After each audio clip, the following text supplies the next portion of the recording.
बोले वाला लोग जौन भोजपुरी सुधारक भइल बने, चाहे भोजपुरी के झंडा लेके दौड़ता है तो हई ना होगा कि चाहिए, क्योंकि वो इन सब चीजों को नहीं ना बोलेंगे, क्योंकि इन सब चीजों को वो लोग बोलेंगे तो वहां पे तो खेसारी लाल यादव की बारे में बोल देंगे, उनकी बड़ाई हो जाएगी, खेसारी लाल यादव को ऊपर दिखाएंगे। ऊपर तो दिखाना नहीं है खेसारी लाल यादव को, उन लोगों को नीचा दिखाना है, दबा के रखना है, उनकी गलतियों को खोज करना है कि खेसारी लाल यादव ने कहाँ चूक किया,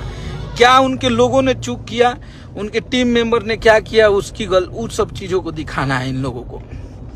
तो जौन नीमन चीज बा, जवना से हमनी के भोजपुरी के मान सम्मान बढ़ल बा, ओकरा के आप सबके कोशिश करे के चाही कि ओकरा के दिखाई जा, ओकरा के लोग के पास पहुंचाई, जे पब्लिक बा ओकरा भी जाओ तो ये बहुत बढ़िया लगी।